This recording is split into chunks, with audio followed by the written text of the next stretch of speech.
O clip that day? I don't know. Why did they blame Yellow Beezy? I don't know. Truth is,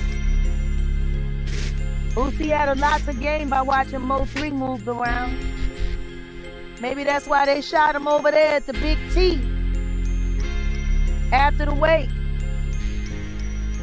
A lot of shit goes down at the Big T, but for Boosie to get shot, I guess that's why Mo 3 got shot right over there. I guess that's why I couldn't stay in Dallas. I had to get out. To watch Mo 3 be assassinated, executed, running for his life down this highway in the middle of the day. Like, it was this time of the day. Look how busy this is. And somehow, he was forced to stop his car. Someone stopped their car as well, got out the car. He saw them, he must have recognized, because he turned and started running down the highway in the middle of the day. And they shot him in the back. Does this make any more sense than the Tupac shit? How the hell was there enough time on a busy highway like this at this time of the day? Who does a shooting in the middle of a highway? She in the middle of the day. And still no answer. It's always too hard to solve a rap murder. Another graveyard.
1 2 1 2 2 2.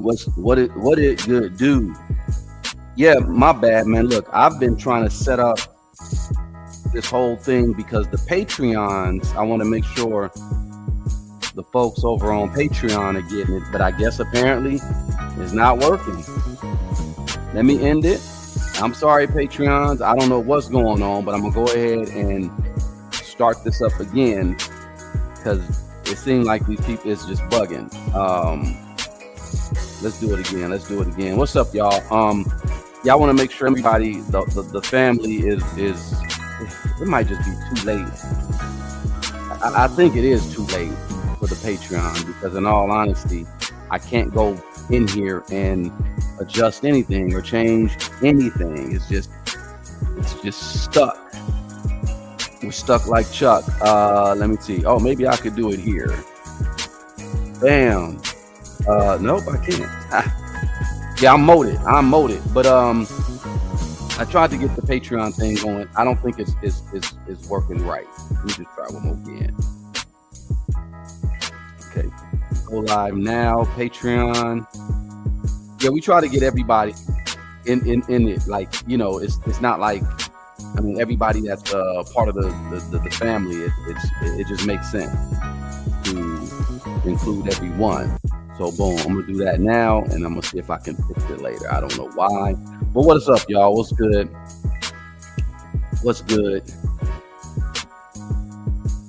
What did good do? Let me see what everybody's talking about. Do y'all hear me? Hello?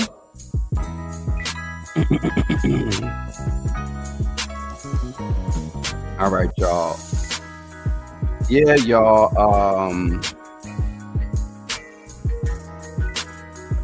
What's going on with everybody? Everybody playing? Yeah. All right, y'all. Look, everybody's in the building. We appreciate everybody in here.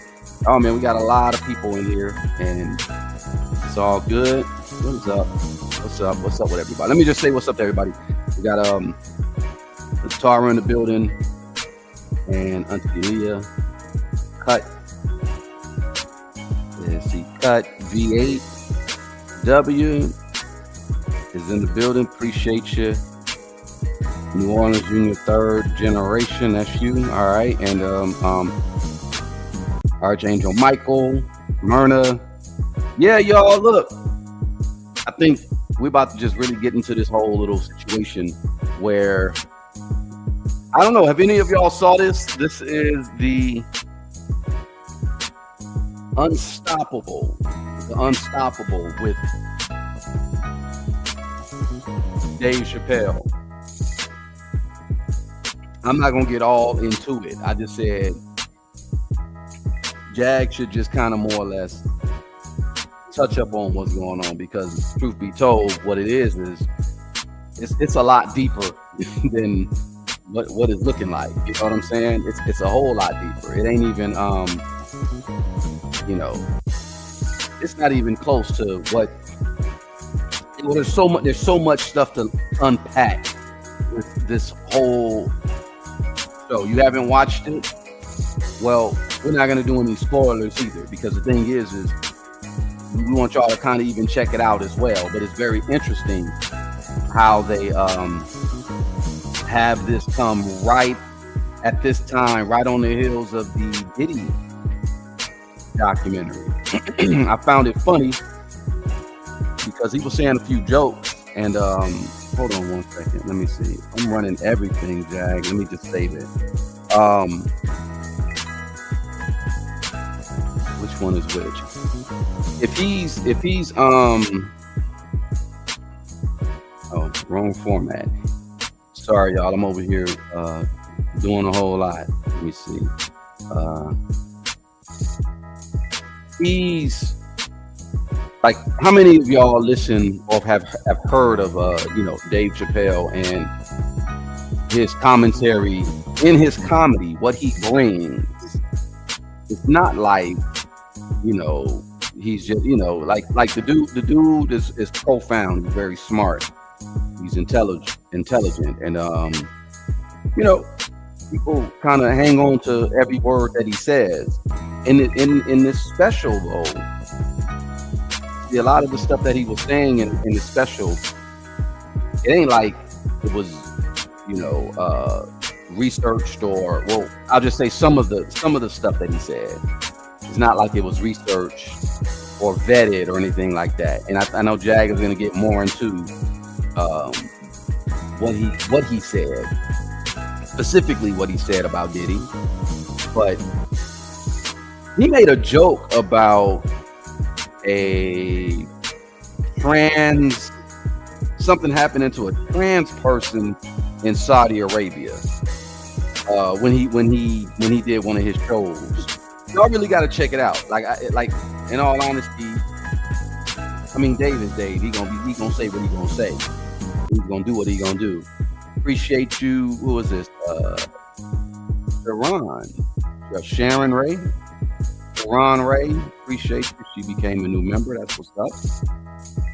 Yeah, Dave is one of the best to do it though, for real, because I don't even know the current day comedian who's maybe in the same light as Dave. There's really nobody.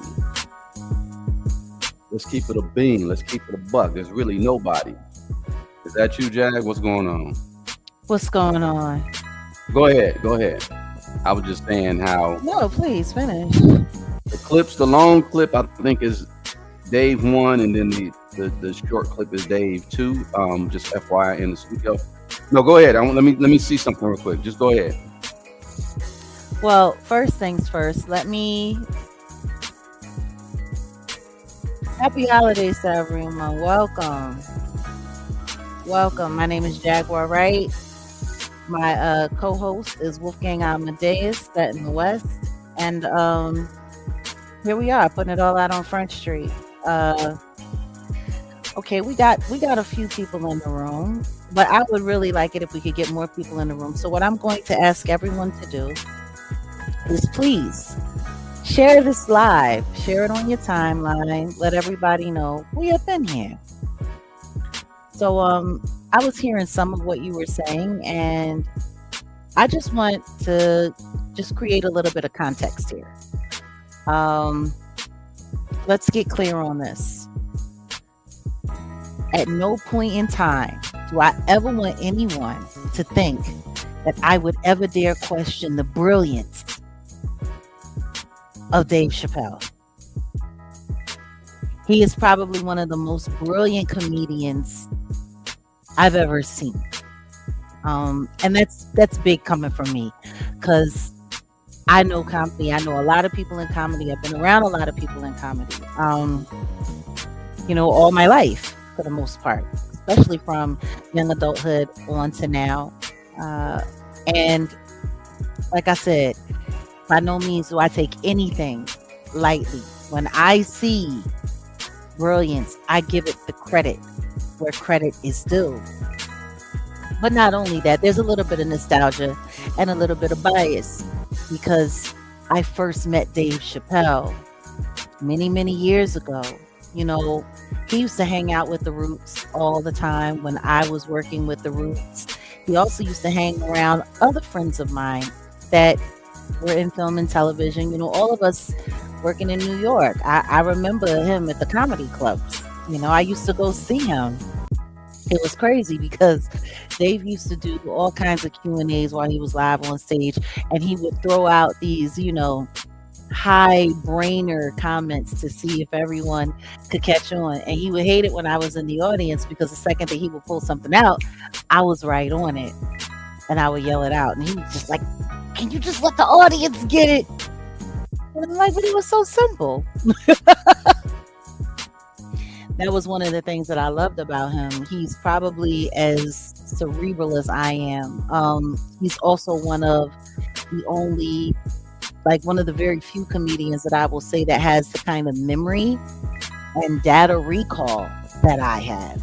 And for us to be at the age that we are and to be able to pull things like that so quickly and so easily, it's pretty awesome.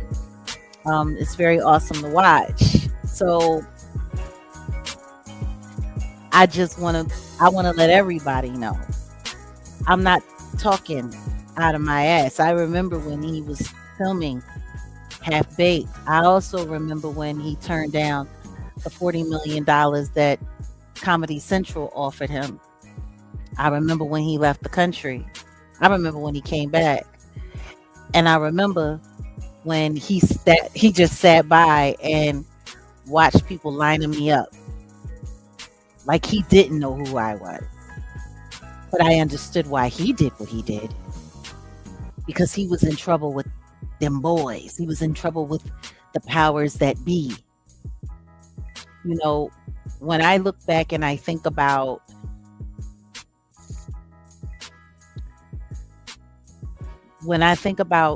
my relationship with the roots, to the roots, and when I think about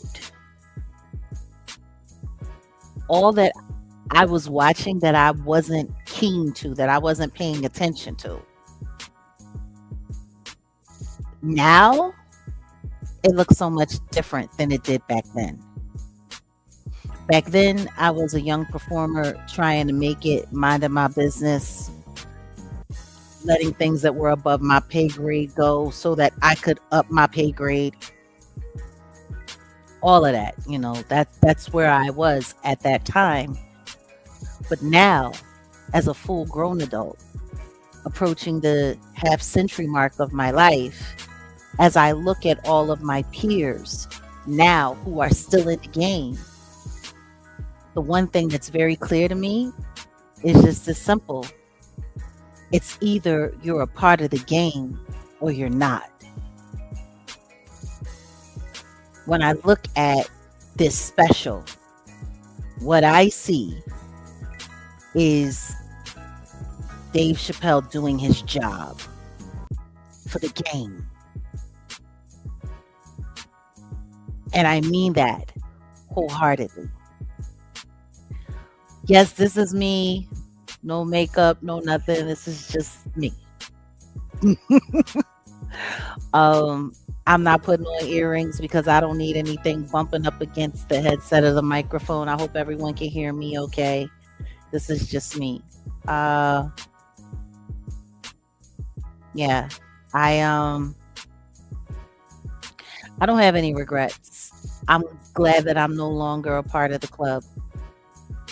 Because to watch someone as amazing as Dave Chappelle, as thought-provoking and groundbreaking as Dave Chappelle, to watch him, as my co-host would say, capitulate on behalf of the system or for the system to protect the system after everything that he's been through. It kind of makes me sick. So, spoiler alert, we're not going to be talking too much about the special for those who haven't seen it. We want to give everybody a chance to, but we are going to jump into some things. And there is one thing that has led us to this conversation to talk about this unstoppable propaganda.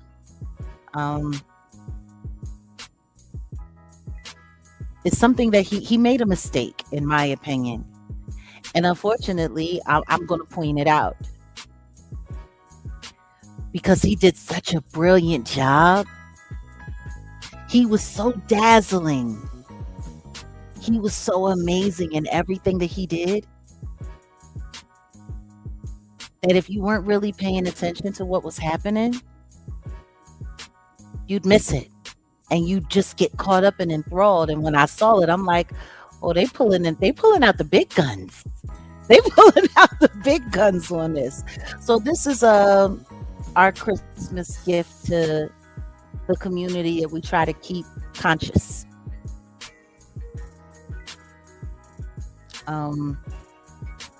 This is our Christmas gift to you guys. We're gonna unwrap this whole thing. So and yes, we could use more likes. Please let them know we're here in the building. This is a great conversation to have while you're,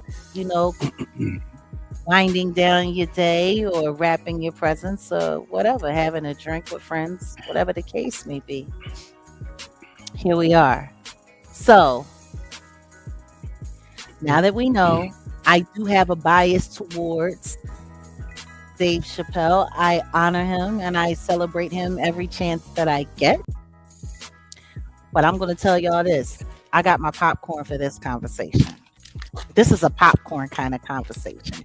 So I suggest you get your popcorns and your drinks and all of that stuff. And let's get into it. So first things first. Wolfgang, what would you rate this series from what you saw? Like, what would be your rating 1 to 10 if they asked you to give it a rating? This His special. His new special. Mm-hmm.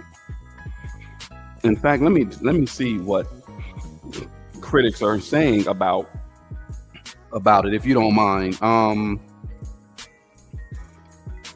Because it really a lot of the critics can kind of set the tone, and I hate to say it like that. Sometimes people listen to critics just to kind of even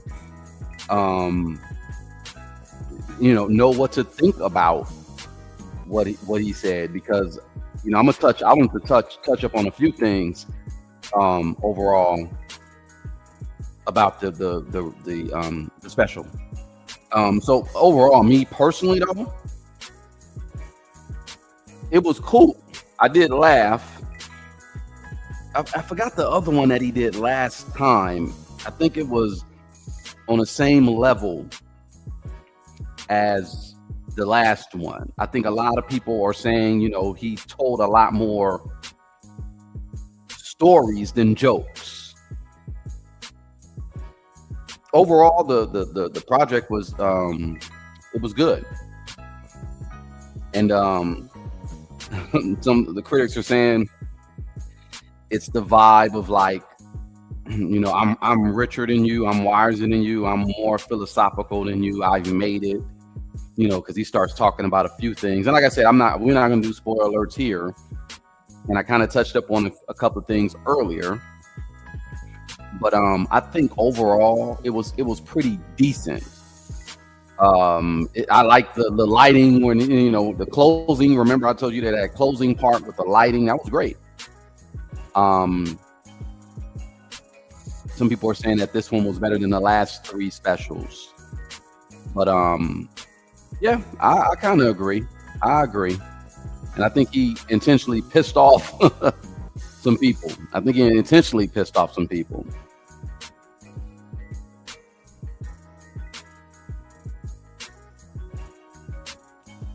So in your opinion, 1 to 10, what do you give it?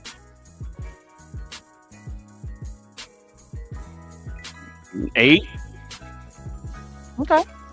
8 maybe. Yeah. I got a different rating. Actually, I have 2 ratings. I have a rating for entertainment and just talent. And then I have another rating for propaganda. If I rate it just based on talent, with like the information and the lineup of the stories and all of that, I'm going to give it a 10. Like, I think he did an amazing job. Amazing. Propaganda side, I also give it a high rating. I give it a 10. Because he slipped so much shit in there, you wouldn't even notice. Well, did you see the entire? I know you saw like majority of it, but I don't think you saw the entire, because I haven't seen the entire thing, but everything that I would say that I've seen 75% of it, because I didn't want to be too influenced and I didn't want to see too much, because I really wanted to stick to the topic of what what it is that brought me to want to do this live and have this conversation Yeah. and open this No, up. the only thing As you missed in much the as beginning, he's been because different. Wait a minute. He's been different since he first came back and did SNL. He's definitely doing the job he was assigned. Was working. That's a great observation, Quiet One, because I felt the same way when he came back and he did SNL. And that was the first time I watched the powers that be use him to spread the message. He was talking about Kanye West. yeah. And he handled that thing really amazing. And it's funny because he was giving the message very subtly. They're in control. Shut up. You're messing up the money. Which is why I thought that his code word that he said he needed to give just in case, he wanted to make sure everybody knew that they got to him. That code word he gave at the end. I thought that was interesting too. Yeah, see, the only thing, and I know you saw a majority of it, but the only thing I know you didn't see was the beginning. I was explaining that joke, but I kind of want you to see it yourself because the way he set it up, it was about the Falcon. So because you was like, what was up with this Falcon? And I told you, but yeah, everything that he was saying in the special, and it's funny, yeah, when you did mention what he was saying about Kanye. When he went, and last time he went on SNL, and he was like, I guess, lightweight endorsing Trump. Is that what was going on? He was lightweight endorsing, lightweight. He was kind of saying the same thing that I had said. Let's see where this goes. If he's gonna be in power, if this is what it is, he won. Let's see where it goes. Let's not be so quick to judge. Let's not be so quick to shut him out. Now he's talking about we all in this thing together and we gonna wait him out and all of this. He talking real tough talk. Yeah, he kind of went 180 on the whole. We're gonna give him a chance and blah blah blah. When he said on Saturday Night Live last year. If he can if Candace Owens can change her mind, if Nicki Minaj can change her mind, why can't Dave Chappelle? Damn. Yeah, well, he and I'm trying. We're trying to say a few things without giving spoilers, right?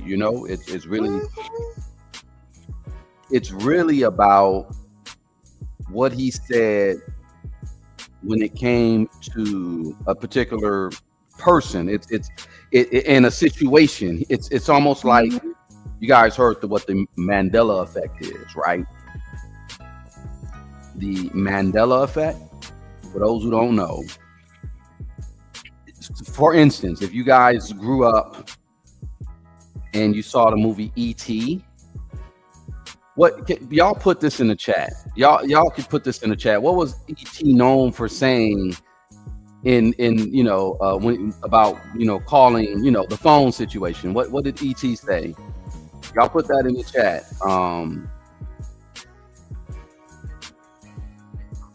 I'm gonna wait. No, I want everyone to Okay, I see one person said it. Tara Jensen said it. Quiet One said it. The iconic line is E.T. what? Phone home. Phone home. Phone home. Right. E.T. phone home. Somebody bust out and was like, he never said E.T. phone home. He said E.T. home phone. And I got a video. I got the VHS, and look, and sure enough, they did this and they played the VHS.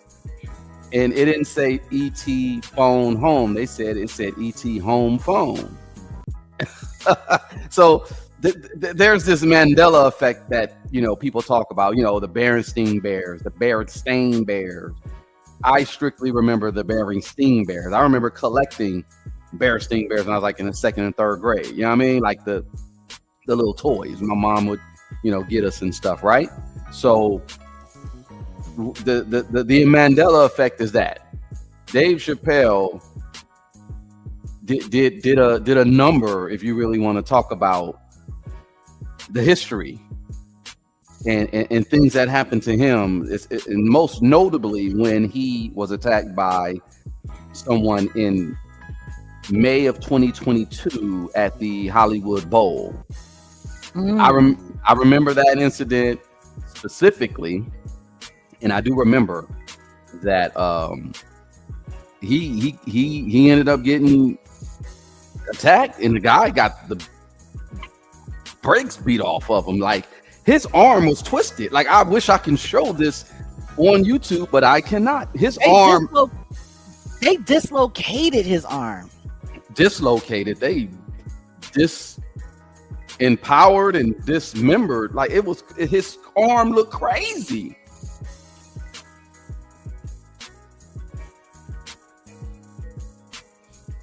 Hey, look, all I know is they had a time with that boy. And for him to be 23 years old, first things first, because there were questions about that whole situation for me in the first place. Number one, the Hollywood Bowl is the Hollywood Bowl. I've done a performance or two there myself. I've seen a bunch of shows there myself. So the idea of him being able to get into that event with even a replica firearm is still baffling to me. Now, they said that security was a little lax around Dave Chappelle, but getting in and out of getting in there with something like what he had, that had to have been an inside job or something, because like it doesn't make any sense. They're not even let you bring it. They barely let you, man. You can't bring You can't bring anything into the Hollywood Bowl. Like, they check. Unless that thing was made of plastic or made of styrofoam, they would have spotted that. So how did he get it in there in the first place? And it's not easy to jump out of the audience and then to jump up on that stage the way that he did. And it take that long for anyone to come and intercept. Like, it was a very strange event. And people also need to realize that this happened just a couple of months after Will Smith slapped Chris Rock at the Oscars. Very interesting timing of it all. And it was also right after the Met Gala. Yeah, before you go into the Met Gala, I wanted to bring to everyone's attention that the person who attacked Dave Chappelle, his name was Isaiah Lee, and he was like a SoundCloud rapper. So as soon as I kind of know some people that were like affiliated with him. He was a weirdo, I guess, but he was rapping. He wasn't from LA, but he was in LA, and he had a song. I forgot the name of the song. I forgot his SoundCloud name or whatever. But y'all mark my words. This guy had a joint. He had a song, and he said in the beginning, he's like, "What's up? I'm about to go to the bowl," or something. It was crazy. And it was like that was the first joint I heard of him, and I'm like, "Wait, what? He finna go to the bowl? What is he talking about?" And then the Hollywood Bowl. I mean, not to put the whole old conspiracy type, but like, I don't know. Like again, how do you get into the Hollywood Bowl with anything fashioned like a firearm? Yeah, it's beyond me. It's nuts. But anyway, my thing is this, and I'll get back to that later, because it's like that whole situation. Well, I'll pose the question. I'll just say, were they trying to send him a message? Were they trying to send Dave a message? Think about it. Let's get into what you said about the Met Gala. Mm-hmm. Who was at the Met Gala that year, and when was the date of the Met Gala? Well, the Met Gala, I believe it happened May 2nd. It was May 2nd, 2022. And if I am correct, the Diddler was the one of the chair people for the event. So everyone knew that Diddy was going to the Met Gala every year. Like, that's his thing. Like, that's why it was kind of wild that the first day of his trial started on the day of the Met Gala event. Like, that was really interesting. Yeah. But long and short of it, that happened. And let's be clear, that Dave Chappelle show, it was a part of a much larger thing. It was actually a festival. Netflix is a joke festival. They had a lot of different events that were happening. I think it started like April 28th and it went, like over the course of, I think it was like a 7 or 8 day event, something like that. So Dave Chappelle leading up, like he was, like the high point for the whole festival. Yeah. So it was closer to the end. Now, what I find interesting is that was back in 2022. And we all know how memory recall is now, especially with social media and AI and all of that that's happening. You go on Google today, and if you were to ask about when Dave Chappelle was attacked at his live show, it will say that Dave Chappelle said in his recent interview, well, in his recent special on Netflix, that Diddy saved him. Diddy was the one who saved him. And now they're already listing that in Google as fact. But if we go back,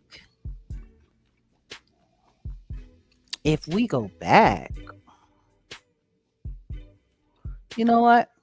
Let's go back. Hold on a second.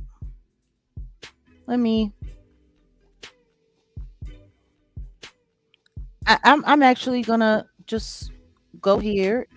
I'm pulling up YouTube right quick. And all of this is for fair use. I'm gonna get ready to put up the fair use banner in a second. I was letting you know audio clip, if you wanted to run that audio clip. I want to wait to run that audio clip because there's a couple of things that I just want to see. If we put in Dave Chappelle attacked on stage. Okay. All right. Let me grab this here. Okay. So here we go. Let's pull it up. I'm going to share screen.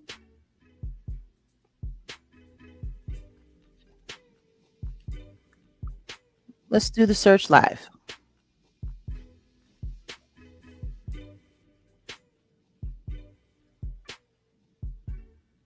Okay.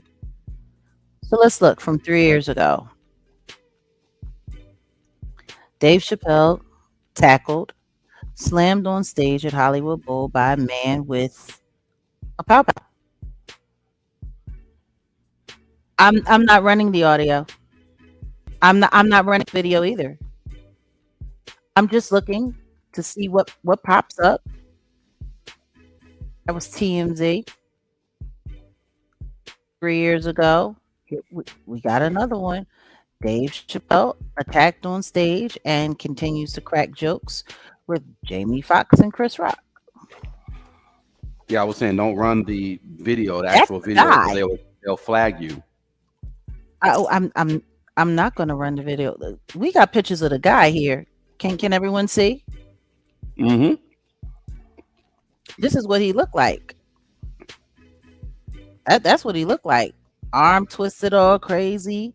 I mean, they went in on him. Like he was finna start pop locking. Chappelle, he didn't have anything on him. Look at him. Bro, look like he about to start pop locking, like doom, doom, doom, doom. Okay. Doom, doom. They pop locked his motherfucking ass. Just like Dave Chappelle said, Jamie Foxx showed up in a white sheriff's hat. Mm-hmm. Right there. Yep. Chris Rock came up and said, "Was that Will Smith?" Real corny joke, whatever the case may be. Now let me just add a little something to this. Let me see. Tag on stage. Rhymes. Let's see what pops up here. Boom. Helped by Busta Rhymes and Jamie Foxx. You're still running the video. Come on. I'm not running any video. That's if you play it. I mean, even if you'll see. You'll see. I'm just trying to let you know how YouTube does it. Oh, okay. Well then, you know what? How about it's fine. I'll stop sharing. We're good. We've seen all that we need to see. I wanted to share just to go through and look. But anyway, since you are prepared, let's play the audio. Why not?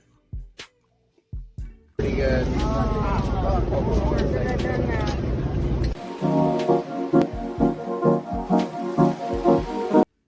What the hell? Bell thing's crazy. As soon as he tackled me, Jamie Foxx was the first motherfucker jumped out of the crowd. He was wearing a white cowboy hat, like he knew this shit was gonna happen to him. Never seen this nigga in a cowboy hat before. A cowboy hat, and he jumped on stage to help. Jamie Foxx with a cowboy hat jumped on stage to fuck that dude up.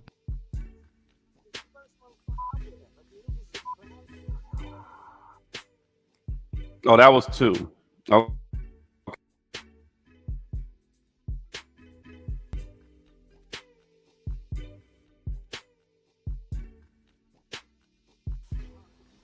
Okay. No, I'm sorry. That was 2. Hold on one second. Let me fix this. This little whatever that they got here. No worries. We're here. Okay. Let me fix this. Let me re-upload 1. So y'all heard that 1. Let's run it again. It's crazy. As soon as he tackled me, Jamie Foxx was the first motherfucker jumped out of the crowd. He was wearing a white cowboy hat, like he knew this shit was gonna happen to him. Never seen this nigga in a cowboy hat before. A cowboy hat, and he jumped on stage to help. Jamie Foxx with a cowboy hat jumped on stage to fuck that dude up. Okay. And then here's the other one. Bell thing's crazy. As soon as he tackled me, Jamie Foxx was the first motherfucker jumped out of the crowd. He was wearing a white cowboy hat, like he knew this shit was gonna happen to him. Never seen this nigga in a cowboy hat. You already played that. A cowboy hat, and he jumped on stage to help. Jamie Foxx with a cowboy hat jumped on stage to fuck that dude up. For whatever reason, that's a Diddy one. See, this whole thing, let me just delete it, because for whatever reason, when I'm running, every time I upload or do a new one, I'm gonna get rid of this Diddy one too. It's not allowing me to do it. So the real one is right here. Where is it at? So y'all heard that though. I know I played it. And here's the other one. Hold on, just give me a second. For whatever reason, it wanted to gangbang on me, but I got it together. Give me 1 second. But y'all heard that, right? Y'all heard that. Everybody heard it. Now I think everyone heard it. Here's the other clip. Oh, now everybody comes out for the curtain call. Shout out to Jamie Foxx, by the way. Jamie, where you at? Jamie, hold up.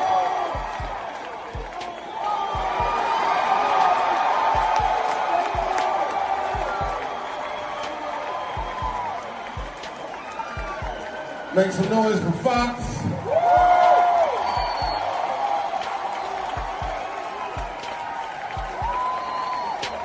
Whenever you were in trouble, Jamie Foxx would show up in the sheriff's hat.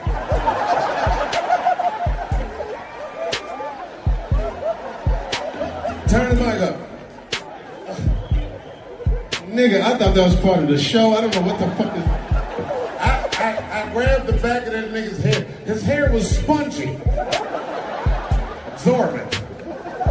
Listen, I just want to say, man, I've had an incredible time. This man is an absolute genius. We got to make sure we protect him at all times, man. This is what it's about. For every comedian that comes out here, man, this means everything, man. You're a genius, you're a legend. I enjoyed myself thoroughly, and we're not going to let nothing happen to you, nigga. That's right. Give it up. This is Lee Shield. Wait. Nigga, I'm back there. I've been doing this 35 years. I just stomped the nigga backstage. Always wanted to do that. Nigga, I'm back there squeezing this nigga too. Niggas, I seen Busta Rhymes on it. It's like, that's how you do it, dog. Hey, yo, where Busta at? Busta, yo, what's up, Busta? Where Busta at? Yo, where Busta at?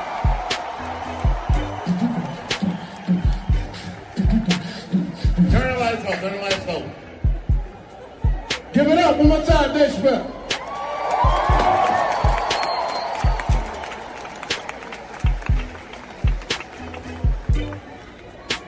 Okay.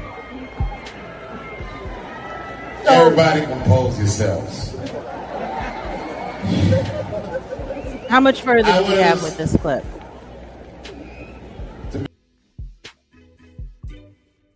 I paused in my bad. Go ahead. It's supposed to have been just the 2 minutes. Go ahead. No, it's okay. However long it is, that's however long it is. I just wanted to. But everybody got the gist of it. I want to take a little look-see here, because while you were pulling that up, I was just scrolling through here. Now, these were all audio clips that came from 3 years ago when the incident happened. So now let's look. 3 days ago, P. Diddy saved Dave Chappelle, the Unstoppable. Comedy curated on Instagram. P. Diddy saved Dave Chappelle. Did he say, like, it's that time Diddy saved Dave 2 days ago. Like, we're sitting here. Dave Chappelle says Diddy saved him during the Hollywood Bowl.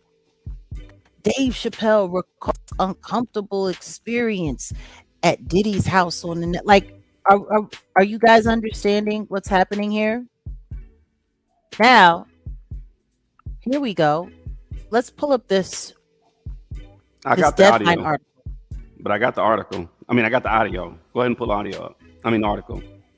Okay, I'm pulling just the article up. Can everyone see it? Okay, it says Dave Chappelle's repeated expressions of support for Sean Combs in Unstoppable special leaves SA battery accuser unsettled. So let's just get into this a little bit. All right, hold on a second. I don't know why this is like moving so fast. And we're not going to do too much of this article, but we'll get to the gist of it. And by the way, all of this is fair use. So, okay, here we go. Exclusive. Dave Chappelle's jokes and thoughts in his latest Netflix special, The Unstoppable, about the trials and tribulations of the much accused and currently incarcerated Sean Combs have received a mixed reaction, to put it mildly. However, for one Diddy accuser, there is nothing funny, or insightful about the comedian's comments. His latest Netflix special, The Unstoppable, left me deeply unsettled with its repeated expressions of support for Sean Diddy Combs. Jonathan Hay told Deadline, and we all know Jonathan Hay. You guys know I've had my own conversations with Jonathan. Okay, hold on a second. I just skipped up a little too far. It says, quote, Chappelle attempts to downplay the horrific situation involving Cassie Ventura, turning her documented, you know, AB, use and essay into fodder for jokes, while casually admitting he once missed his chance to, boinka. The producer added, and it's weird because in this they talk about when it dropped, the fact that Dave Chappelle is a Mark Twain prize recipient for American humor and so on and so forth. And for those of you who haven't or want to see or read everything that this article has to say, feel free to go over and Deadline and check it out. Yeah, it was posted Now, yesterday. Deadline. I forgot the name of the exact headline for Deadline, but it's on Deadline. It's fairly new. yeah. And maybe if you want, we can just, after we're finished, we can post it in the description. Yeah. Mm-hmm. Just post a link to the article. So, you have all of this going on now, and it's opened up this conversation. So here we are. Everything that Dave Chappelle had to say about Diddy, Puffy, whatever the case may be, it's his opinion. He's entitled to it. He's a comedian. Comedians have freedom of speech working for them. They have their opinions working for them. This is the thing, though. Up until the point where he decided to give himself a covering for everything that he had to say about Diddy by saying, it's hard to hate on someone who saved your life.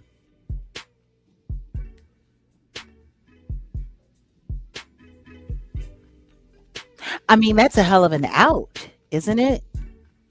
Because like everybody else that's come forward to try to defending the diddler or standing in solidarity with the diddler in any way, shape, or form, anyone who's done that has also been looked at sideways. But he has this great, story now about how it's hard to hate on someone who saved your life. Let's run the audio. Well, let's do that. Here's my thing about Puffy. Years ago, I got attacked on stage. For hip hop history, People forget Puff was the guy that tackled my attacker. He saved my life. It's a hard nigga to be mad at after that. I had security that night, you know what I mean? They just wasn't ready. Them had some slippery shoes on or something. They ran out. All them slipped and fell. And Puffy got my attacker and tackled him. And then years later, when I heard about that baby oil, I was like, what did those niggas slip on? What did they slip on? I mean, it's really cute. Dave Chappelle, when Diddy first got arrested and the trial was announced when he did some stand-up earlier, I believe it was in this year, was sitting there making a joke about how Diddy was the only person to ever be in a RICO by himself. Mm-hmm. Which is wild because that was inaccurate. R. Kelly was also in a RICO by himself, and he was convicted and given 30 years. And the things that he was accused of weren't even as bad as the things that Diddy was accused of.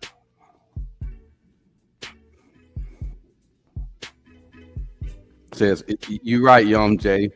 It's hard not to laugh at Dave because I was listening and I was like, yo, this is effed up, but it's funny. Like Very funny. he Very can, funny. he can say some stuff that will, and like I said, I'm gonna tell y'all, a lot of people lack critical thinking skills. So, and like I said, people go to the internet all the time to know how they should feel. Sometimes people listen to certain comedians, their favorite comedians, their favorite pundits, to determine, oh, well, I should feel like this about this certain subject, right? Now, you know, let's just keep it a being. Puff, there's a whole lot of other stuff that ain't came to light that people ain't even really talking about, and I guess people just seem to neglect. And I get it if your guy, you know, if he, you know, he's somebody that supposedly saved you, but I told you, I said Mandela effect. Remember that. It's some Mandela effect stuff going on right now. But if he's somebody that you've been batting for, my thing is, Yeah, but why? Why would Dave Chappelle feel the need to stick up for Diddy? What's his ties to Diddy? Other than just industry. I don't ever remember Dave Chappelle being on the road, being used as an opening act for any of Diddy's shows back in the day. I don't ever really even remember Diddy endorsing Dave Chappelle like that. Like, what's the connection? Like, if somebody from the Roots were to get in trouble and he was a stand up for them, or Mos Def, or, you know, even Erykah Badu, like people that he had real connection with, that would make sense to me. But did he? Why did he? What's the intersection between Dave and Diddy? that's a good question. There is none.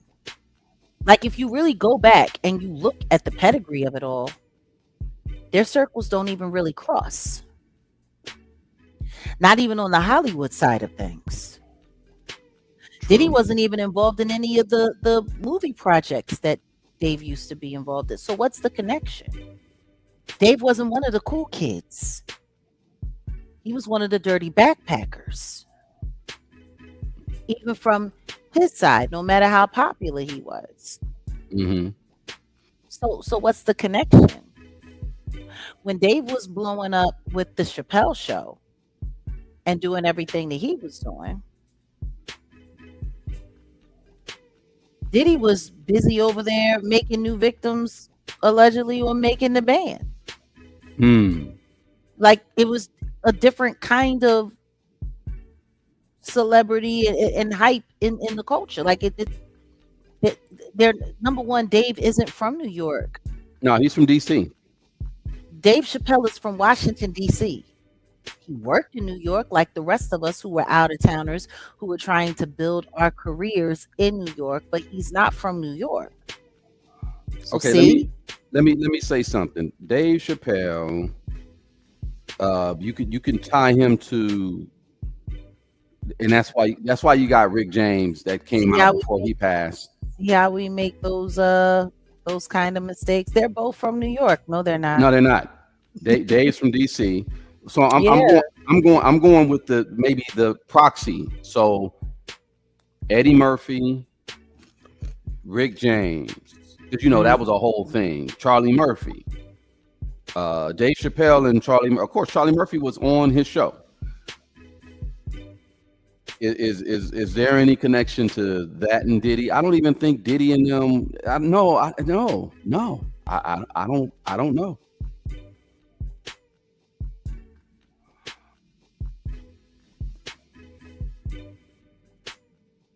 Now, during the when Dave Chappelle ran the Mandela effect on us, what he just said with that clip that I played, Diddy actually, the day before, So the actual incident happened May 3rd, and then it was reported on the 4th. But May 3rd is when it happened, and the Met Gala happened in New York, right? Am I incorrect about New that? York, of course, it's always New York. On May 2nd, right? May 2nd. So it was reported that Diddy was in the audience. That's what it was reported, that he was in the audience. But if Netflix show at the Hollywood Bowl for Dave Chappelle. None of this. If you go back a week prior and type maybe in your AI or whatever, Dave Chappelle's connection to Sean Combs, this doesn't come up. Where now, if you put it in, Dave Chappelle's primary connection to Sean Combs is a personal gratitude after Combs tackled an attacker who rushed the stage during the Chappelle's 2022 Hollywood Bowl show. A moment, Chappelle says, saved his life. Chappelle discusses this in his general interactions with Combs in his recent Netflix special, Unstoppable. So last week, this didn't come up. This wouldn't have came up. Not at all. There was no mention of it at all. All of a sudden, Puffy's a hero. But we just played y'all clips from 3 years back when it actually happened, and he mentioned Jamie Foxx, Eric Bishop. He mentioned Busta Rhymes. He mentioned Busta Rhymes. Chris Rock was on the stage. Chris Rock was there. Even Jon Stewart was mentioned, but not Diddy. You figure he would have made all kind of jokes about Diddy. Absolutely. Stomping dude out, kicking him, talking, take that. You get what I'm saying? Like, understand this. This is before the crap hit the fan in Diddy's world, and Jamie Foxx was still very much so claiming Diddy in public. Jamie Foxx would have said something about it. Jamie Foxx would have brought it up that me and Diddy stomped that dude out together. He would have done that. Yeah. He would have been quick to insert himself in that and let everybody know. Yeah, you know, that's my boy, Dave Chappelle. Like, trust me, that's how Diddy rolled. And Archangel Michael, no, Diddy does not have shares in stock in Netflix. I don't think. I don't think so. The company that he tried to come after has stock, or the company has ties to a company. What is it? BlackRock or yeah, they're the ones who have the ties. Yeah. You know, it's kind of interesting because even that whole situation with him talking about Cassie, I'm trying to make sure that the reference of it all was right. I'm sitting here looking. You want me to get that clip? Well, no, because when he starts talking about when he was sitting down with Diddy and how Diddy invited him to the house and you know how that was his big moment to have Cassie. I'm trying to remember if when he set that whole joke up, did he say that it was after the attack? Did he say it was after what? Well, the attack, when Diddy saved him heroically in the attack at the Hollywood Bowl. Well, you know what? That's why I was. Did he say it was after that when he was invited over to Diddy's house and talking about that was his moment to be with Cassie? He doesn't put a time stamp or a general like, oh, it was then. Like, he doesn't say it like that. He said he'd been to Puffy house. Hold on, I'm gonna actually just get the clip and then we can kind of run it by y'all because everybody's clipping it now, and you know, because it's a everyone's clipping it. And then, you know, also if you guys got to look at what he's wearing. We're gonna get into Dave all Chappelle of that in a wears second. his usual like onesie type. He's not wearing a one. We're gonna get into all of that. Let's not go too Okay. far. Let's just deal with this right now. Welcome, Love Vibe. Welcome to Okay. He the doesn't. new member in the house. New member in the house. Oh, welcome. That's what's up. Appreciate you. No. He doesn't go into a like, oh yeah, 1999 or 2003. Like he doesn't go there. He says it like, hold on, I gotta normalize this because this thing is not loud at all. It's crazy. Just bear with me. It's kind of interesting the way he inserted that story. I would like to know when that moment happened. Well, see, the thing is, and that's why I said when we look at Dave Chappelle and his style of, how he lays the jokes out there and lands, right? How they land, like the clip where he's talking about the Falcon and the Falcon attacks a transgender person and it ended up unaliving him. The transgender and he didn't even know the person that was unalive was transgendered until his as Miss Lowdown will call it, his what she be calling the I'll say twigs and berries or whatever popped out, or she say packer-whackers, right?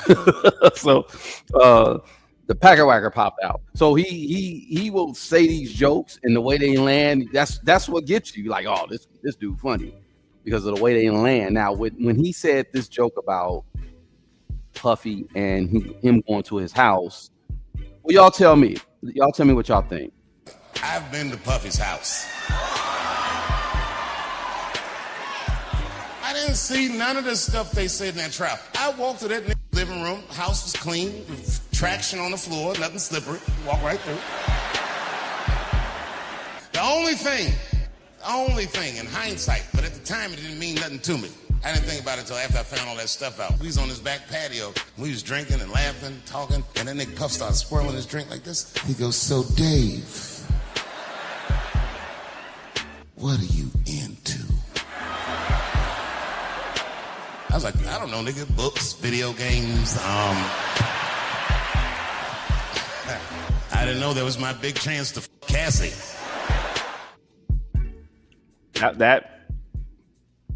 That was a joke that kind of got a lot of people upset, and that's why Jonathan Hay did the article, had the conversation with Deadline. And again, it's a joke. He's being sarcastic, and then at the end of it, he says, you know what, what Cassie went through was horrific, and he kind of like immediately kind of like apologized, but it's like, yeah, bro, like, dang, that's crazy. And see, that's why it's like with Dave, you can't really take the jokes too serious, but I get where you're coming from, especially, but the reason why we're doing what we're talking about now is this propaganda where it's like, wait, hold up, all of a sudden Puffy came to the rescue and saved the day for Dave, and he started stomping fools out. Let me be clear about this. I went back and I watched, and just so everybody understands, BlackRock, Vanguard, they do own shares in Netflix. That's not a maybe. We went and checked. Well, I think it's them, and because the Paramount thing is still up in the air now. That's what I was told. But Netflix is attempting to acquire Warner Brothers' entire catalog, and the people that you just mentioned, BlackRock and all that, they have money to invest with them as well. Like they're like, okay, yeah, we got your back. Netflix, we got your back. Y'all want this? Boom. We'll put this amount of money in, and boom. So my point is, I just wanted to get that cleared up. Like, we're not sitting here just dicking around, just making stuff up. Like, the powers that be are working in in the backdrop of all of this. But I went and I looked. I looked at the footage, and I would show it here, but I already know it's going to get flagged. So we can't share it here. But what I do implore everyone to do is on your own time, go and look at the footage from 3 years ago. When the guy jumped onto the stage, there was no one around Dave Chappelle. Dave Chappelle was standing there alone. There was a DJ just offset behind him on the stage. The guy comes, runs up, tackles Dave Chappelle in front of a live audience. And then there was a scuffle. He gets away. And it was when he started getting away, that's when he was grabbed up and he was, handled up on that stage. There were multiple people there. Diddy was not there. I went and I looked. There are reports that said that he was in the audience. Nobody from 3 years ago said anything about him being present. Matter of fact, it was mentioned even that the Carters were there that night. No one talked about Diddy. No one talked about Diddy.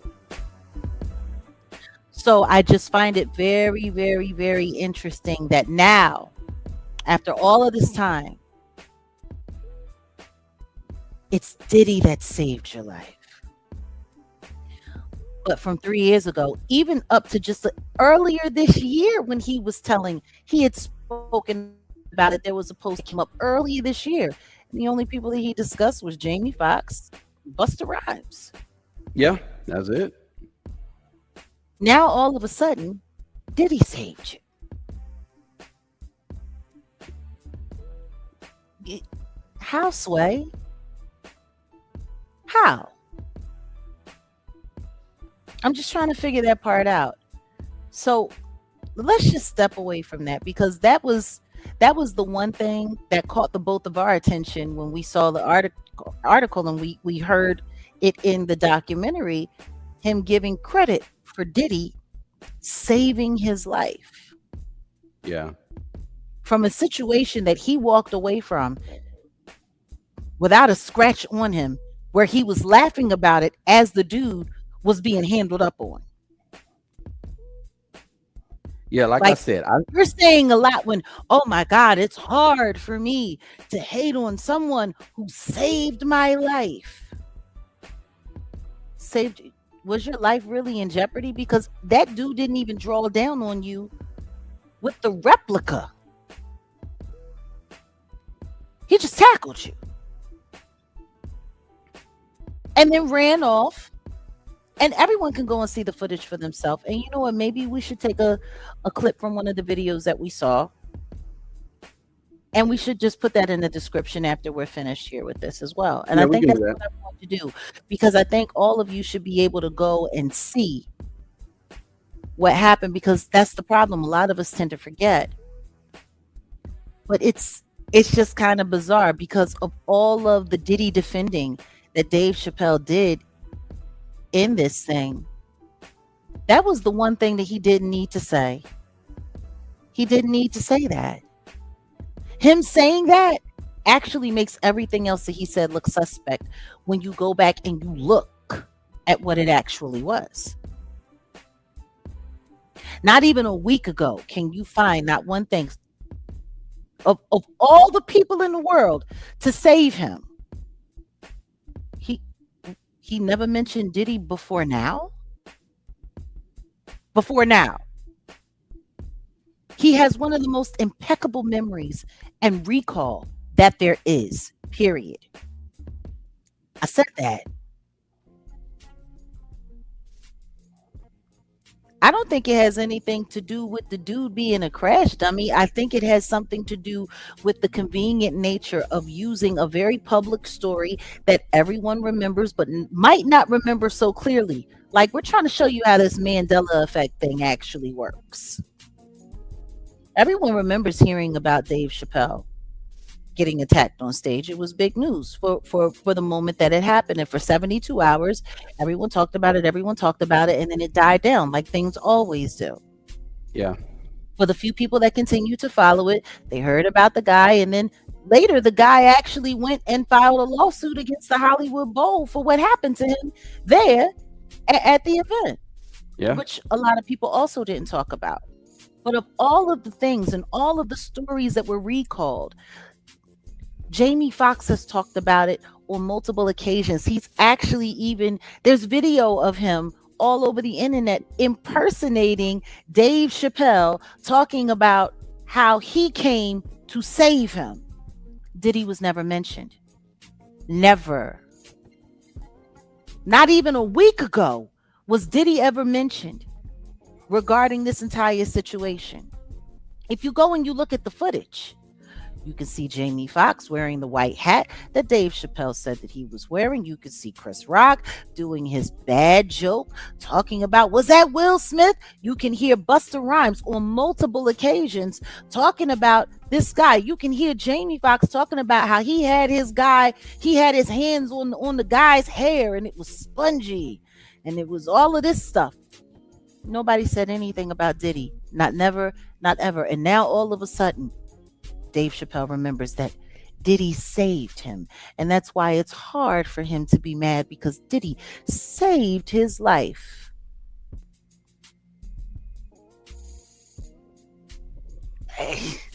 I'm gonna need to see some evidence of that. I'm going to need somebody. And the funny thing about it is I wouldn't be surprised if in a couple of days, especially after we do this live and people get to asking questions and start thinking and start going back and looking at things, I would not be surprised if an AI image of Diddy at that event pops up. I wouldn't be surprised at all. I wouldn't be surprised either. You know how, see, the thing is the other part of people's memories and how you work the subconscious.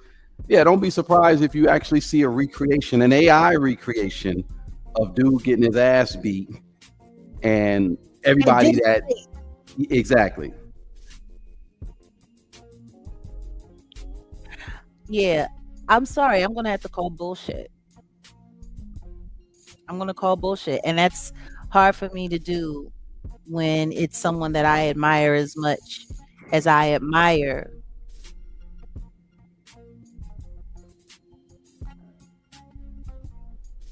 Dave Chappelle. I do. You got to look at it for what it is. Dave Chappelle is probably one of the most gut-wrenchingly honest comedians that we have out there. Like straight track. So who would ever question him? And if Dave is willing to come forward and say this, that, and the other, then maybe everyone else should think twice. Now, this is what's wild. Netflix, man, they are going through the roof. 2 #1 specials now on their platform in the same month, before the calendar month is over, before the year is over, before the full fiscal year is over. They're running it up. Yeah. You have Diddy, The Reckoning, that was #1 and fought to hold, pretty much fought and kept the #1 spot for 2 weeks. Damn near 2 weeks straight. Yeah. Which just slipped down to #5. And now you have the Dave Chappelle special, Unstoppable, which let's just be honest, it's an homage to the Diddler. Like it's poor Diddy. Now that's in the #1 spot, and it's probably going to be in the #1 spot clear into the new year. All being housed under the same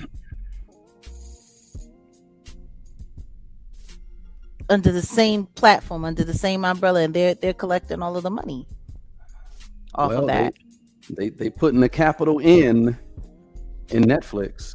So now they have 2 opposing ideologies happening about the same controversial figure. They tore him down, and now they have someone that's trying to lift people's spirits or change people's opinion or mind. And now let's talk about that. Let's talk about how Dave Chappelle used all of his brilliance and genius to create all of this sympathy for the devil. I can't say it any other way. Like everything that he did was to create sympathy for a straight up devil. Now, the joke about Cassie, that was tasteless. But what I wish someone would ask him is, when was that visit? I would like to know what year that happened, because that would be very telling if we could actually get a time line on when that happened. Number two, I would also like to get a better understanding of what the hell is all of this racial tension that he's putting around this particular topic. Like, how is any of that appropriate? Now, I want everybody to think about this. In like the promo picture that they have when you go through Netflix and you look it up, it's Dave Chappelle sitting on a stool in a fatigue jacket, which, by the way, is hip hop all day. Like hip hop, fatigues, Timberlands. It's very reminiscent, very, very nostalgic. Am I wrong? No. Very nostalgic. So he's got this fatigue jacket on, and on the back of the fatigue jacket, it says Kaepernick. Okay, so now we have hip hop nostalgia mixed with revolutionary I stand for my people going on. He's got Kaepernick on the back. What's the loose association with Kaepernick? His afro, the fist, the kneeling, standing up for African American rights, and whoop-de-whoop-de-woo, and yada yada yada. Okay, so you have Black Power, and then you have Black Power nostalgia, because you think like all of that. It feels very, very, very Black Power-esque. Am I wrong? No, you're right. So instantly, it's subliminally appealing to people who have Black pride or love and have respect for proud Black culture, correct? And that's just starting with the image. But as you start to go through the entire special, oh my goodness, the rich history that he's sharing. I mean, there was so much rich history that he shared with us, especially when he got to talking about Jack Johnson and why the Mann Act was created. Yeah. It's funny when you hear people talk about Diddy and the Mann Act and all of that stuff, and they bring up Jack Johnson. Dave Chappelle isn't the first person to bring that up, because during Diddy's trial, when they were talking about how he should be let free and let go, and how he shouldn't do that, his attorneys were talking about the Mann Act and how it was a racial thing, and how them being, like there were people that were talking about that during the trial. Do you remember? Yeah. Mm-hmm. People were talking about it. Oh, this is a racist. This is a racial charge, and this was this, and this was that. Whoopty whoopty woo, yada yada yada, and so on and so forth. Like people were talking about that all during the trial. Or does no one remember that? So for me, that was a part of the defense team's propaganda to get people all up in arms. Oh, the government is going after a black man. The government is going after a black man. And the last time they used this, it was against Jack Johnson. Tell me something. Are these the only two people to ever be convicted of the Mann? Was there never any Caucasians convicted of the Mann Act? Were they? That's a good question. I'm I think there were, but yeah. Let's see.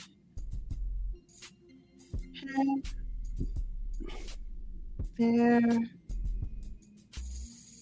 I'm just gonna Google it right quick.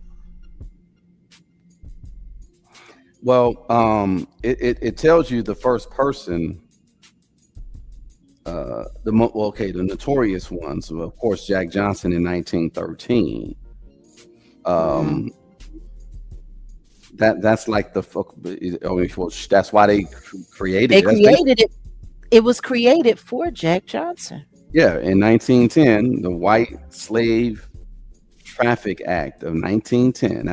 That is what they called it. And it's basically to hold on a second. Wait a minute. I'm just looking up a few things. Finis Dake, a white man convicted in 1937 of transporting a 16-year-old girl across state lines for immoral purposes. He pleaded guilty. Okay. Frank Lloyd Wright, the Mann Act, 1926. Charlie Chaplin. Oh. Charlie Chaplin, 1944. Frank LaSalle, convicted. 1948. Well, yeah, 1950.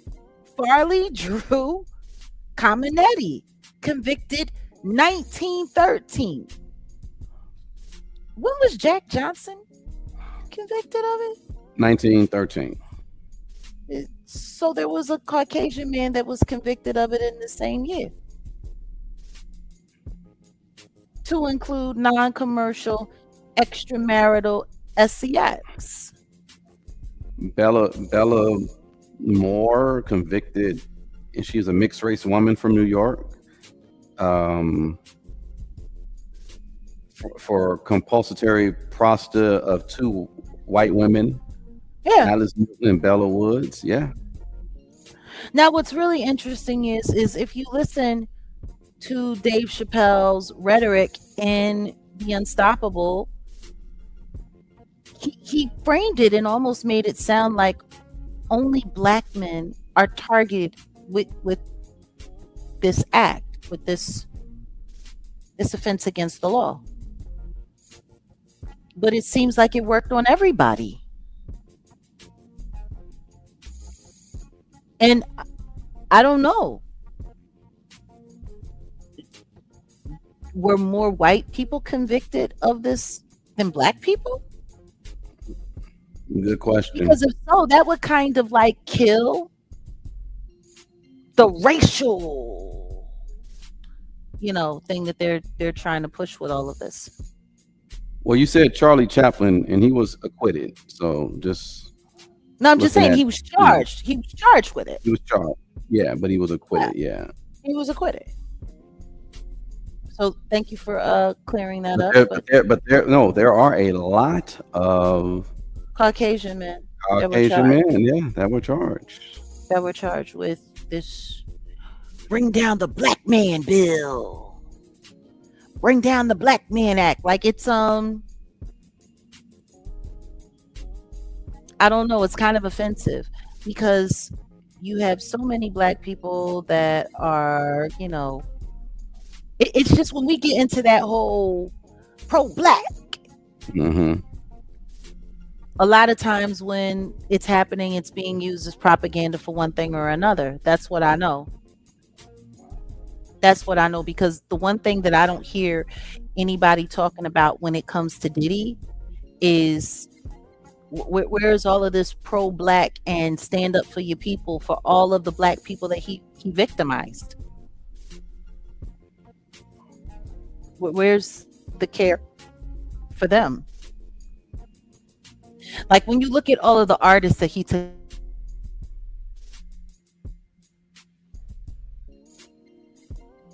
and too.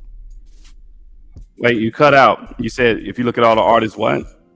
All of the artists that, were signed to his label, a good share of them, they were predominantly black, and they were taken advantage of in some of Yeah. the worst ways. Yeah. Like we're not even talking about the sexual misconduct. We're just talking about the way he was predatory and the way that he took advantage of everyone that worked for him. Like that's all a fact. Where's the pro-black love for them? Was the black community stepping forward to stand up for them? Like I don't get it. Like I'm just trying to understand, like, how do we get to the place where we're like, I see, and that's the thing when it comes to this whole Diddy situation. I don't understand how we're taking someone who has no moral fiber, no moral code, and has done nothing but take advantage of and victimize his own people and make him a symbol for black anything. I don't understand how we get to the point where we're talking about black excellence when it comes to him, when the only thing that he's done is promote debauchery and the isms, whether it's alcoholism, pharmaceutical ism, or materialism. Like that's the only thing that he's been a champion for, is the isms. Like I don't get it. I don't get it. So to see Dave Chappelle do this in this manner is kind of crazy to me. Oh, welcome, Anthony. We have a new member here.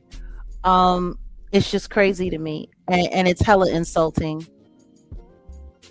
And that's another thing.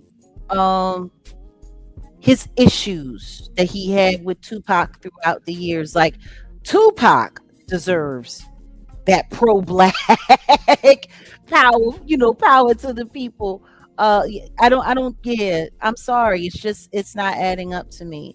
But just the way that Dave Chappelle just sat there and kept, the black man, and then when he was talking about the parties and talking about how, the hip hop task force, and talking about the feds, and talking about, the Fed lights being shined in the club, and people telling them, oh, be careful when you go into the club tonight, they're being watched, and how that task force was put together to surveillance just Puffy and Biggie. Not true. I'm sorry, I would have to disagree. Completely. That was absolutely not true. They were watching everyone in hip hop. Yeah. I have Professor Griff's book still here, The Psychological Covert War on Hip Hop, and he speaks on that. And it wasn't just them two, not at all. Professor Griff was around long before he was. We're talking Public Enemy. We're talking one of the first groups to just help catapult hip hop and hip hop culture and the power of hip hop onto the main stage to the mass public. He was there. Like he knows what's going on. So to have, once again, someone as intelligent as Dave Chappelle, with the kind of memory recall that he has and everything that he's saying, start putting out stuff to counter what we already know is there.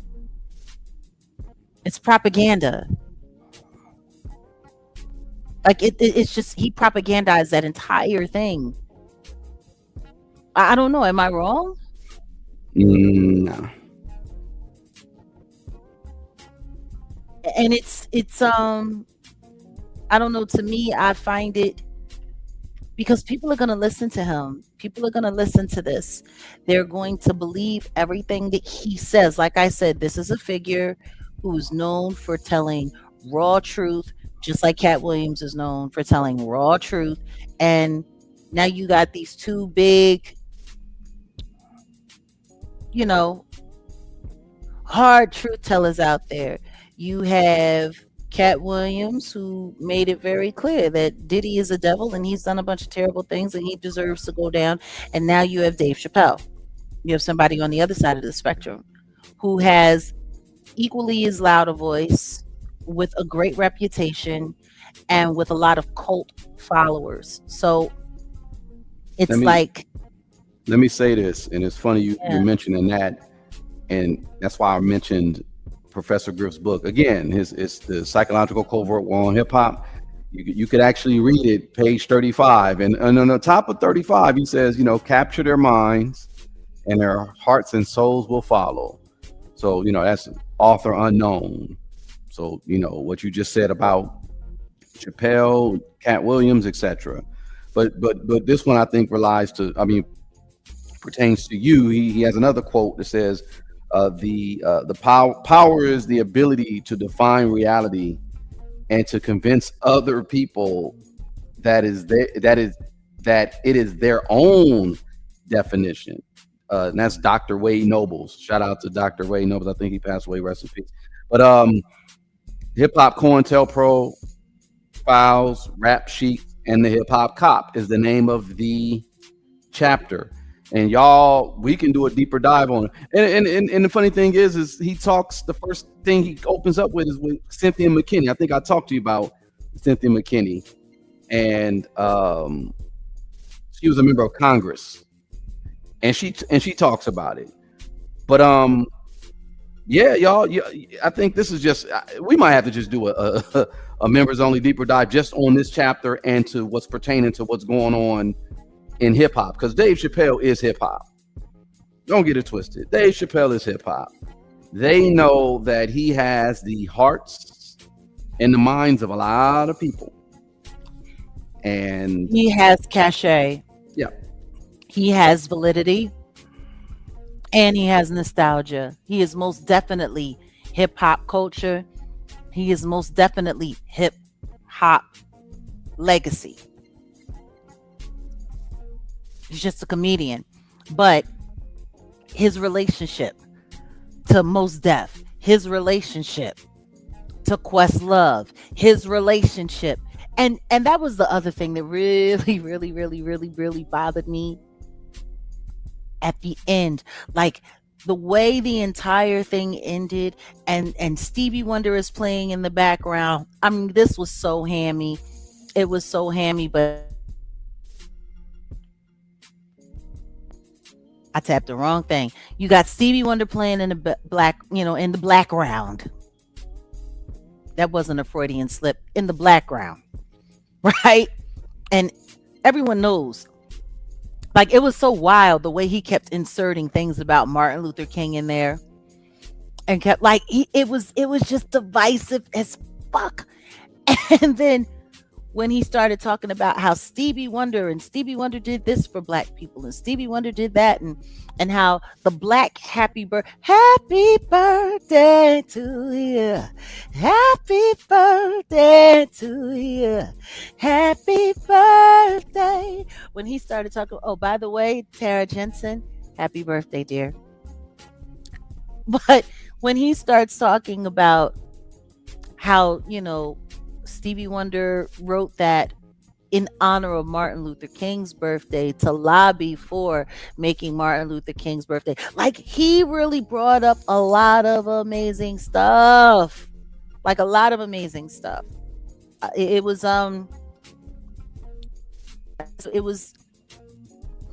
it was brilliant. It was brilliant, and it was bullshit at the same time. But we started talking about that, and like, he would say something about Puff to create sympathy or a possible change of heart for him. And then on hardcore black history and hardcore black facts, and tell a little joke in here and tell a little joke in there. And he started talking about T.I., and then he started talking about Nipsey. And man, oh man, like, he was literally sitting there just pulling at our heartstrings, was he not? And just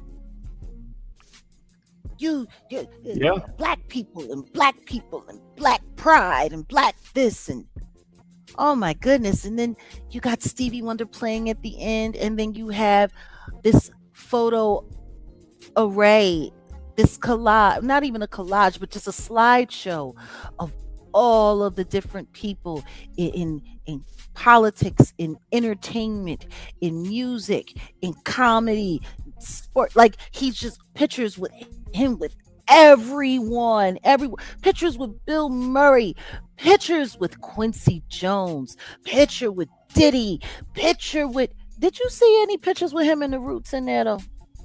Not at all. No. I didn't see the Roots in there. Did you see any pictures with him and Mos Def and Black Star? Did you see? I think he had one of Def most with Dante, but I think he had one with Dante in there. He had a picture with Lauryn Hill. He had pictures with like it was. But then that last picture with D'Angelo, and then it says for D'Angelo, and then his wife Yoko Ono. Well, that's not her name. That ain't his wife.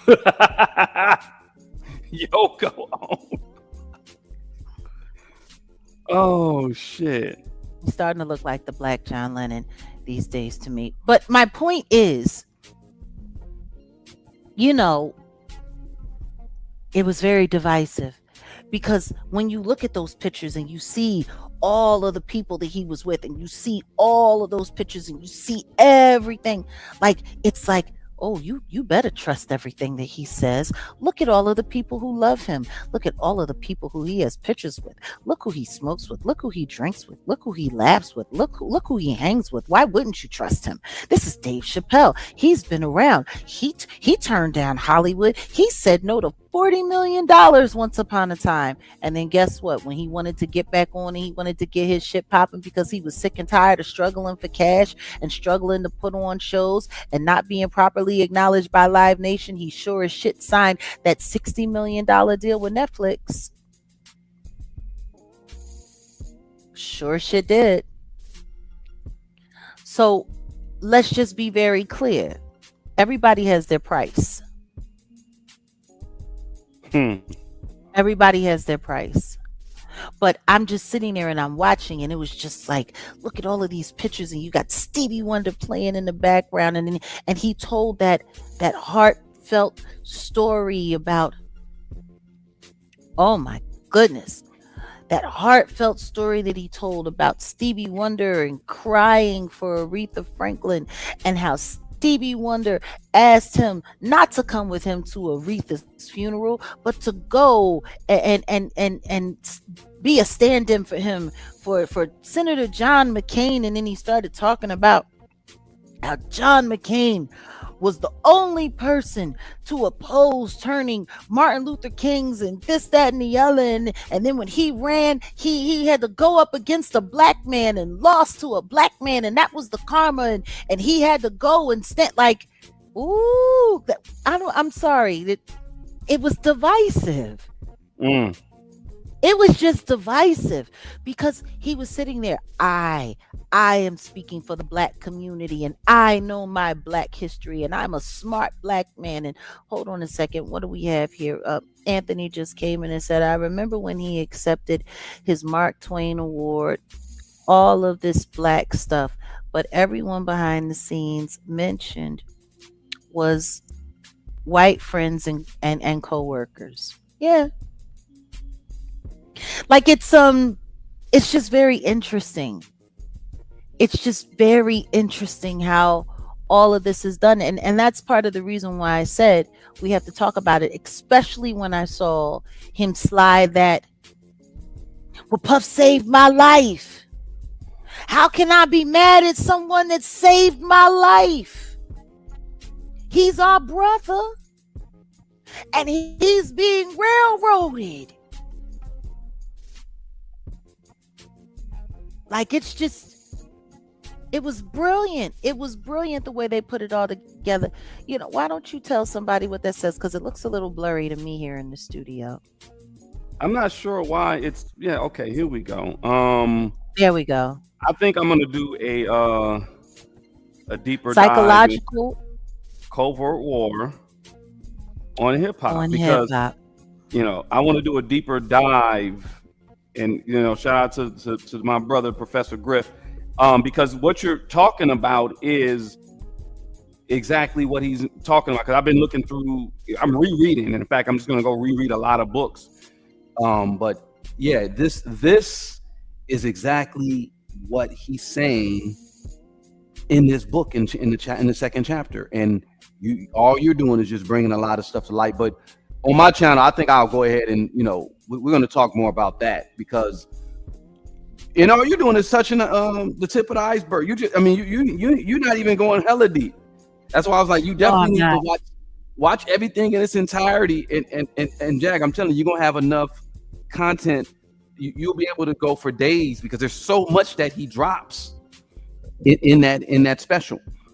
It was brilliant. I give him that. It was brilliant. The way he was able to sit there and masterfully just throw on all that black guilt. Like it was almost like throughout the entire piece, you should be ashamed of yourself for turning on a black man. The way that they hate on us, as hard as we have to fight to be taken seriously, as hard as it is, look at everything that I had to go through to finally be a black millionaire. Look at all that I had to go through. Look at me, look at me, look at me, look at this, look at that. Think about Martin Luther King. Think about Stevie Wonder. Think about Aretha Franklin. Think about Jack Johnson. Think about, you want to know what also was really clever? When he was telling the Jack Johnson story, because when he was telling the Jack Johnson story, he made sure that he highlighted the fact that Jack Johnson never gave any black fighters a chance to get the belt from him either. Like, did you notice the way he set that up? Mm-hmm. He was sitting there talking about how, it was almost impossible for it was impossible for black fighters to be able to get heavyweight champion of the world, and how no white fighter would ever give a black fighter a chance. And then it was a Canadian fighter that actually was cocky enough to fight Jack Johnson, and that's how Jack Johnson got it. And then Jack Johnson, he spent his time going after white fighters and challenging white fighters to fight him, to take the belt from him, and whoop-de-whoop-de-woo, and how he would never give a black person the opportunity, because everything that he did was about defying the white man, and and can you imagine, whoop-de-whoop-de-woo, and yada yada yada, when the truth is, what you're saying in a very sly and manipulative way is that Jack Johnson didn't give no fuck about his people and wasn't interested in giving his people an opportunity either.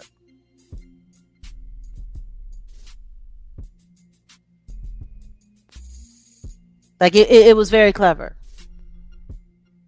Did you not peep that? Nuh-uh. Like, think about it.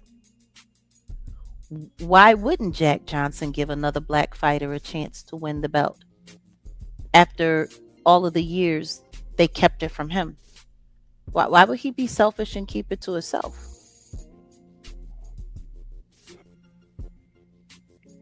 Why wouldn't he give another black fighter the chance? Yeah. Now, this is what's clever about that. Diddy was the same way.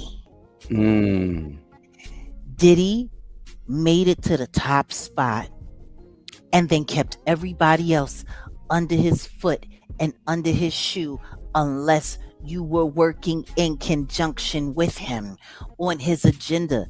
Someone like a Jay-Z. See? Like, he literally sat there and silently, said, see, not all amazing black men need to give their people a chance to choose to. He was more worried about his pursuit. He wasn't focused on the community. He was focused on his pursuit. And he risked so much just for his pleasure. Isn't that slick? Like, he manipulated a tie where he could make Diddy and Jack Johnson sing. That was slick. Because essentially, everything that he was saying about Jack Johnson would just make him a selfish black bastard. Right? But there's no law against being a selfish black bastard. Just like Diddy, right? There's no law against being a terrible boyfriend. That was probably one of the most manipulative parts of his whole man act rant.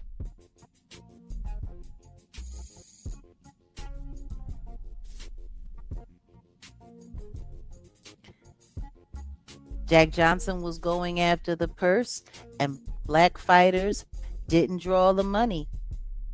True. But at the same time, so what? Do you see that? You see that comment? That comment proves it. Was it just about the money, or was it about creating a possibility? See, that comment in itself proves that being selfish is okay. Not looking out for your people is okay. So once again, if all of that is okay, where does all of this black pride come from? You see what I'm saying? Think about it. Black pride and black this, and they go after unstoppable Negroes and unstoppable this and unstoppable that. But now we're sitting here talking about black selfishness.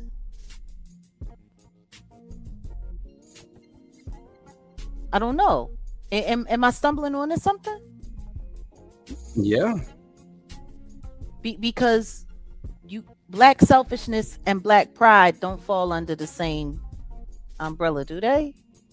Well, no, it don't, and that's why you definitely need to watch the remainder, because he even gets into, when you talk about selfishness, and that's why I said a lot of people were saying in this special how he is saying, you know, I'm more philosophical than you, I got more money than you, etc. He starts out by talking about, you know, how he pretty much bought his own that whole town in Ohio where he's at.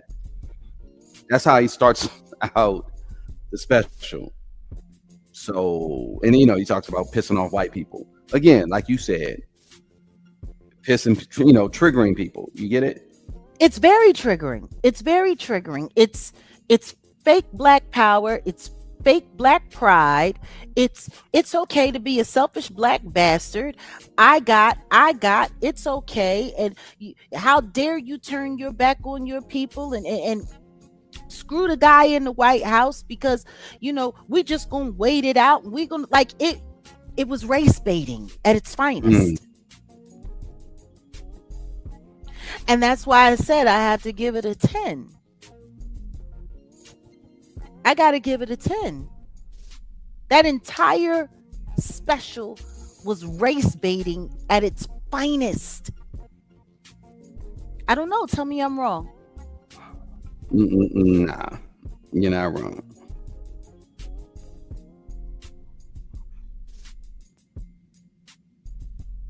Like, it's just kind of crazy.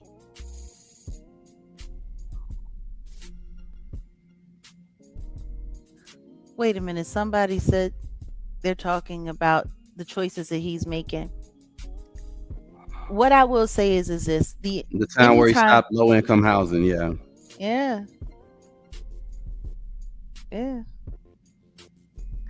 you know,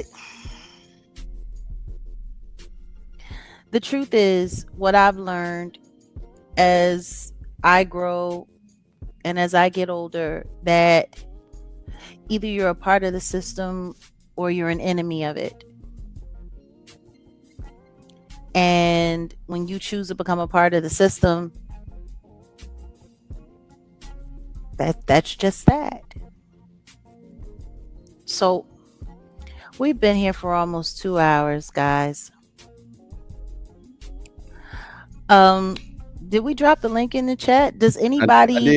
I did. I'll put it up. Does anybody want to come up and talk for a second and just give your opinion about what you think of this conversation? Like I like to hear, now that we're back in StreamYard again and we're building up, we want to hear what people have to say. We want to hear what people are thinking. We want to know your perspective. But long and short of it, now that we're coming to the end of this conversation, what are your final thoughts? Like, really?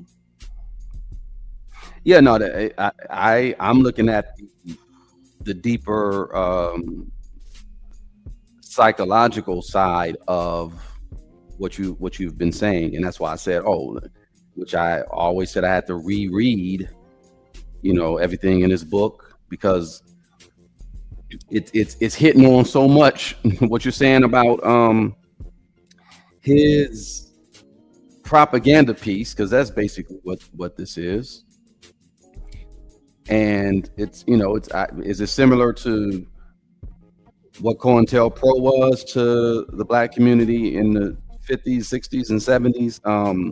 And for those who don't know, COINTELPRO was a FBI counterintelligence program designed to neutralize political dissidents.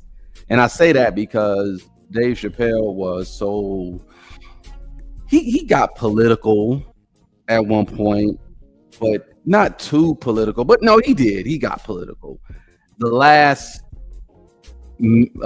time he was on, even during his special, where he made mention of certain people, and he made a mention of Bill Maher, and he said F Bill Maher, and he said a whole lot of stuff, and it's like, okay, what's the deeper meaning of what's really going on, Dave? What's up?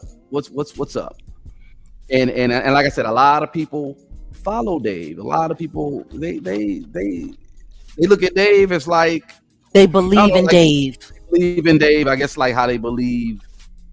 Some people believe you. A lot of people believe you, right? A lot of people look to Dave as a compass.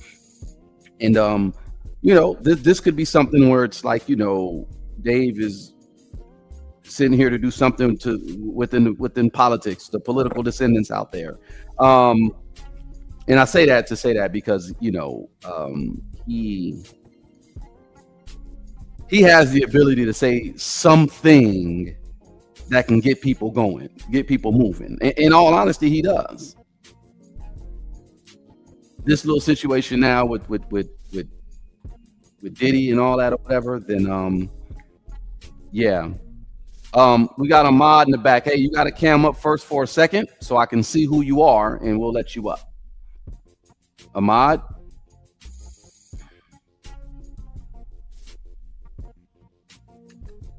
Okay, gotcha. All right, I'm gonna add you. You can cam down if you want. You ain't gotta cam up. All right, mod. There you go. What's up, man? Hey, what's up, man? Hey, what's up, Jack? Good evening. Happy holidays to you. Happy holidays to you too. My take on Dave Chappelle is, I think for a guy who get $60 million for Netflix and found his way back into the wicked game, which we know the game, the pursuit of name of the industry, whether it's the music industry, the acting industry, the sports industry, etc. I mean, it's all wicked, and it's the game of chess. Of course, he'll say compromising things to his people to basically, just sugarcoat things. What if he's been told or he's doing it in order to save his career? Because we don't know what he did with Diddy to the point where he just lied blatantly in front of everybody that, oh, Diddy saved my life, when it was actually Jamie Foxx, and we know for a fact that, like, basically, I mean, he just he just lying, and something really going on, and maybe Diddy have something on him. Do you all think that? You know what? I mean, go ahead. No, I was going to ask him. He got a point, and then he did. And when you said Jamie Foxx, think about this. Jamie Foxx came out not too long ago and said some stuff about Diddy. Diddy did something to him, etc. Right? I mean, you was talking about the history between Jamie Foxx and Diddy, and we already know about the parties that Jamie. I know people who've been to some. I'll just say it like that. But when you say somebody got something on somebody, you might got a point. Well, let's be clear. Jamie Foxx was very close to Diddy. It was also Dave Chappelle, when he was talking about Diddy being in a RICO by himself, was talking about how Jamie Foxx was making fun of him and saying that, spreading the rumor that Jamie Foxx had actually went to the feds and said that Diddy is the reason why he was in his coma. Mm-hmm. I can believe that. It's the same thing with Kanye West, if you think about it. How he been hospitalized after he exposed some truth. I think that was back in 2018, 2016, either one of those years, when he was exposing the truth, and he just canceled the show. Many people thought he was crazy, but Kanye is never crazy. I know that you know that for a fact, Jaguar, that these people make this man out to be cuckoo, but he's not really crazy or a lunatic or need to be in a psych ward, a psychiatrist. I mean, this guy, he's telling the truth, but I will say that he is sugarcoating it, because I've been seeing him kissing up to Diddy lately, like free my brother Diddy and everything like that. But he's still connected with them too, like basically. But for the most part, I like the way how he just go in raw. And at one point, I thought the man was going to be like second to Tupac to tell the truth, like he'd been doing in the early 2000s, which I think that got his mother killed, for the shit that he said about George Bush. Excuse me for my language, but what he said about George Bush back in 2005 with Chris Tucker, that he don't care about black people. And he was with Jay-Z at the time. And when you talk about the elites, you have something to lose, especially in the public eye, to embarrass the president, but you telling the truth, you have something to lose. Trust me, I know. Trust me, I know. They spend their time trying to pretend like I don't exist, like I wasn't right there with them. And they do the campaign so flawlessly and so effortlessly. It's amazing. Yeah. But why people think you didn't exist? I mean, they believe that you was underrated for a reason, but you was well known to me, Oh, thank you for remembering. That's the wild thing about it, when you have great talent and you stood in the midst of everyone who went on to become this and become that, and you're not there anymore, it's for one of two reasons. It's usually either because you got lost in substance abuse, or got yourself up out of here, or because you stood against them. Like there aren't too many other options there, and it's just wild, because I'm sitting here and I'm looking, and ever since the 50 Cent documentary came out, and we've been getting a lot more hate in recent days, more hateful, like comments and attacking and stuff like that. And I'm like, oh, that's okay. So because it was highlighting things that I've been saying, you know what I mean? But I'm also noticing now that they're finding the spokespeople that they want out there, mirroring to a certain extent some of the things that I've said. See, and that's why, for me, it's like the biggest issue when it comes to me is that I'm not just going to say what they want me to say. I'm going to say what needs to be said. And I'm not looking to spare the industry. If you look at how they're sanitizing everything, it's all to save the industry. That's what this is all about. Right. Yep. Exactly. And they want 50 Cent to be the so-called hero. Just like, it's more like just saying, no, I won't say Diddy was Fidel Castro because he's no hero. I would say more like if Tupac was still alive, they'll probably get 50 to go against him. Oh yeah, absolutely. Yeah, because he's so truthful that you couldn't basically, get a guy like him to compromise.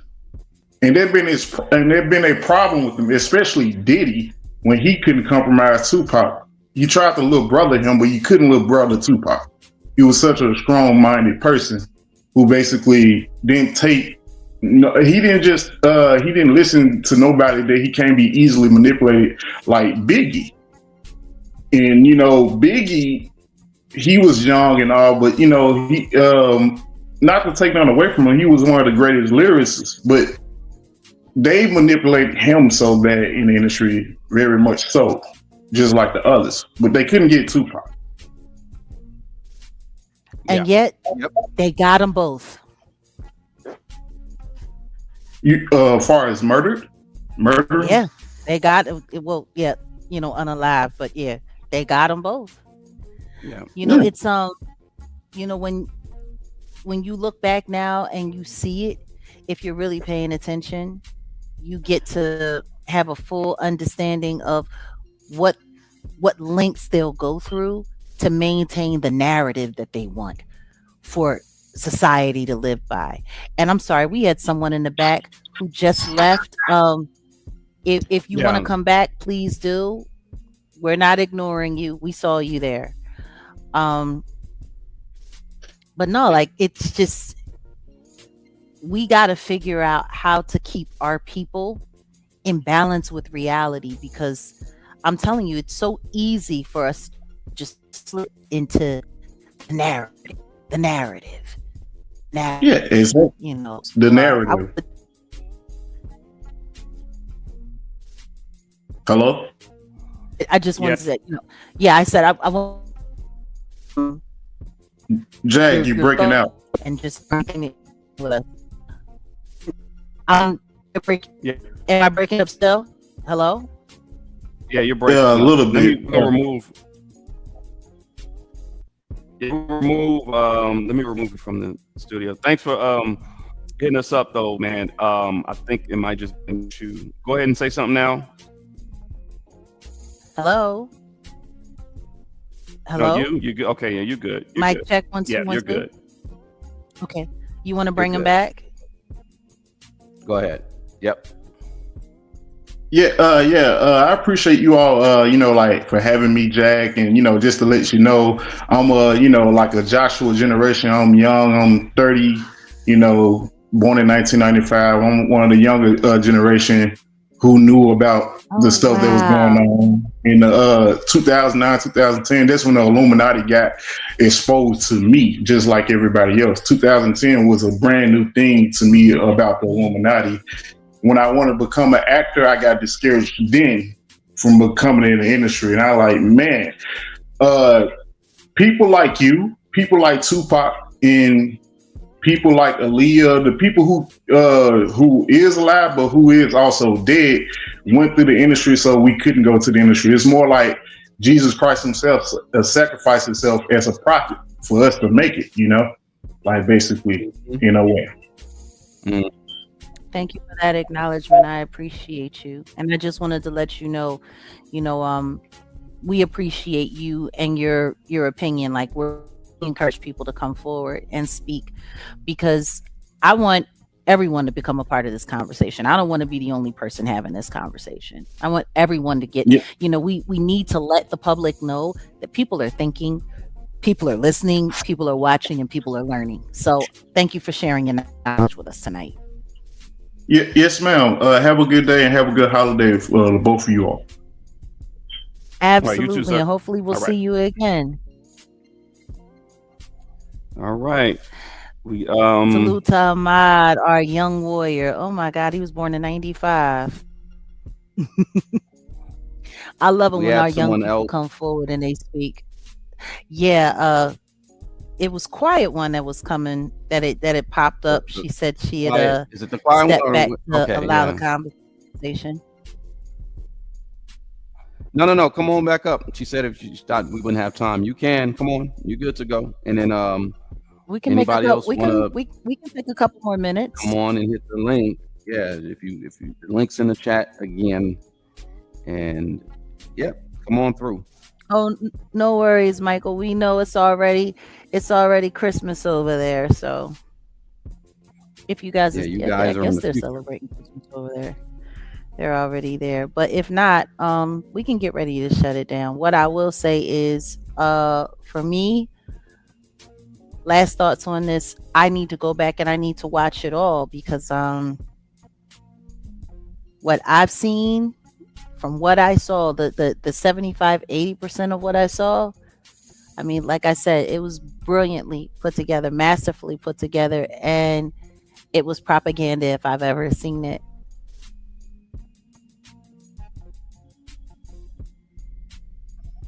Yeah. So, we want to say salute to everybody here, YouTube, our YouTube family. Salute to all of our members. Um, oh, okay, Myrna. We want to say salute to everybody over on Patreon and on Rumble. We Well, were the Patreon for whatever reason didn't go through, but we'll get it through. But I told everybody to come through next time. okay. We'll have it popping next time. Okay, here she go. Here she is. Salute, welcome, happy holidays to you. You got to unmute your mic.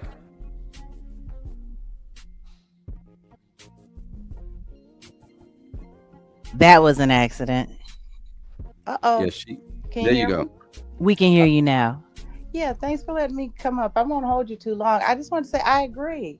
And it's hard to watch him now because it's like I see what's going on. Like you said, it's like he's got an agenda. It's something he wanted to put in all the symbolism from the jacket, the whole thing you said about Martin Luther King, just everything. I saw it, but it was brilliant, like you said. But the propaganda was a 10 too. What was the first thing that jumped out at you when you were watching it? I want to hear your opinion on that. Oh man, it was so much. But I mean, well, one thing off the top of my head, when he said about Diddy, because that was the first time I heard about that too. I had heard Jon Stewart, maybe they made jokes about it, but I didn't hear anything about Diddy. So see, it jumped out at you too because the second that we heard it, I'm like, wasn't it Busta Rhymes? And saved his life. I mean, really, it wasn't all I that. know. It's just like you said, he didn't need to say that. It's like, He why didn't. did you have to make a point? Like, did he save my life? So I got to stand by him. Like it's like you got tackled. You didn't get injured. The person that tackled you ended up far worse off than you did. He left in an ambulance and you left laughing, cracking jokes.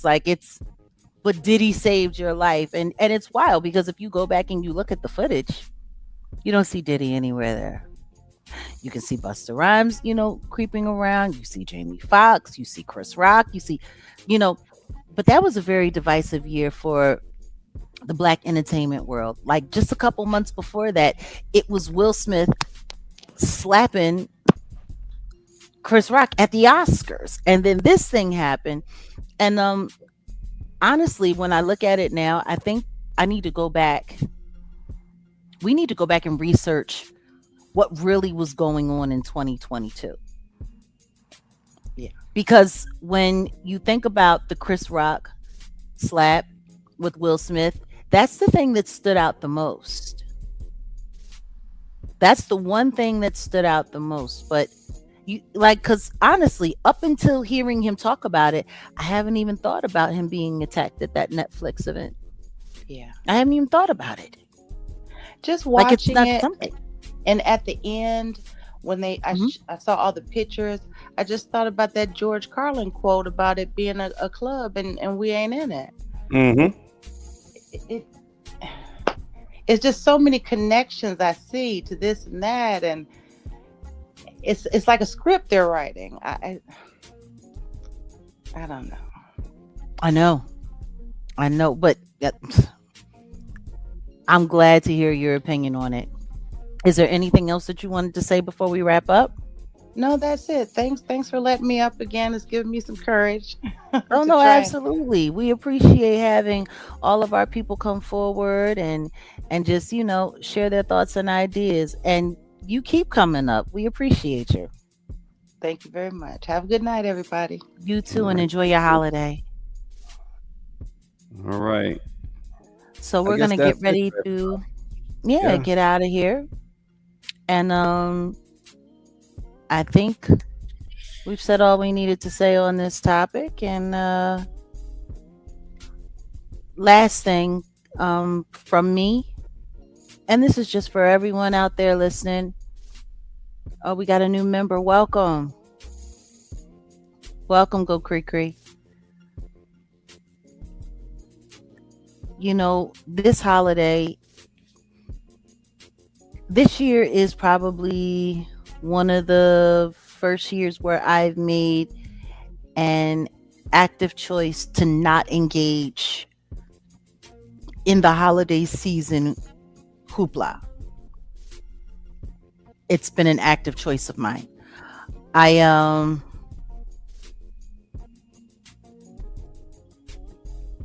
part of the reason why I decided to do that was because I wanted to really just take a look at what this season is really all about, and the world, and how the world was behaving. And went out, just running some errands or whatever the case may be, and I did not feel the holiday spirit. Matter of fact, there was a slight road rage moment, and somebody just cut some people out Oh in a shit. parking lot.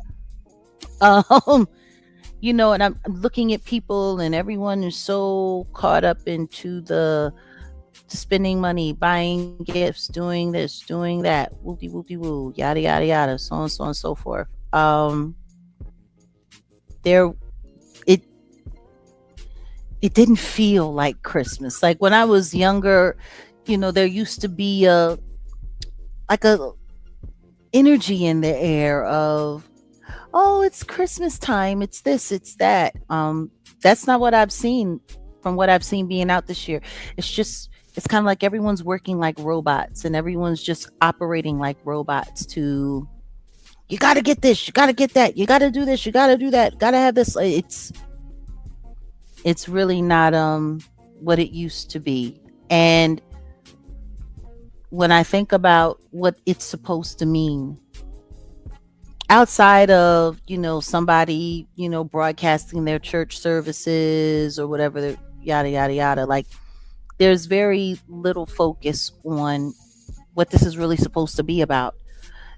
It's supposed to be about celebrating the birth of Yeshua and him coming to this world to be the sacrifice, to give us all a chance at true salvation. And we don't really focus on those things. We're not really, I don't see it. I don't feel it. And to me, it's like engaging in all of the rituals and engaging in all of the materialism. To me, it's just gotten to the point where it seems to be more disrespectful to him. And this year, I've just kind of like gotten myself to the point where my holiday season, my Christmas, it's gonna be with God. It's just honoring him. Like, and the best gift that I can give is renewing my relationship with him, renewing how I feel about what he's done for me, what his life meant for me, and just being focused in that. For me now, this holiday it's a moment to just meditate on him, with him. It's kind of like almost like another like an extension to Sabbath or something in some kind of way, you know. And I feel you. The Xmas, no, it's not. It's not what it is, but for me, that's just where it sits for me now. That's where it stands for me in this time in my life. If I'm going to acknowledge him, then I'm going to acknowledge him. Not the world, not the rituals, you know, not the materialism, not the craziness, not the hoopla, but him. And I'll say it feels different. And everyone else looks different to me. Just observing that. So I want to thank everyone for all of their well wishes. I want to thank everyone for acknowledging, you know, our platform during the holiday season, and know that we're praying that whatever it is that you're doing in this, that you get out of it what you're looking to get out of it. Hopefully it's going to bring you closer to God. You know what I mean? So do you have anything that you wanted to say before we get up out of here? Yeah, I sure the hell do. I know you Okay. talk about, you know, everybody in their this time of year. Well, I guess if you listen to this Ghanaian pastor preacher, he says the world's supposed to end tomorrow. So and I guess it's already why is this thing not working? Hold on. I'm sitting over here trying to show the screen, and now the thing wants to trip up. Can you hear me? StreamYard's been acting a little funny tonight. Like I've been having issues getting in and out. This thing, man, I was really trying to just show this, and this thing it's stuck. But anyway, yeah, this guy says that the world's gonna end right here. This is what he says. So it's finally starting to pop up now. Leave the world behind, huh? Yeah, well, he built an ark. I think he built like 9 arks or something, and you got a bunch of Ghanaians who are on it, and they're ready to go. But I think, you know, God said, apparently he said he's not gonna flood the world again. I think he said this time it's gonna be in fire. So you know, unless you got something that's gonna get everybody out of that, I don't know what to tell you. But anyway, that's all I got to say. Maybe he's got fireproof wood.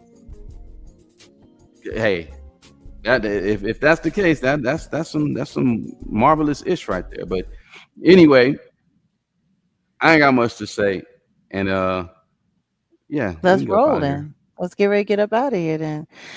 And once again, happy holidays to everyone. We'll be seeing you guys. We're going to be around. Oh, safe travels. Have a safe flight. I will be doing the psychological covert war. I will follow up with this propaganda, and I think I'll probably do that tomorrow. Maybe. We'll see. Maybe Friday. Okay. All right.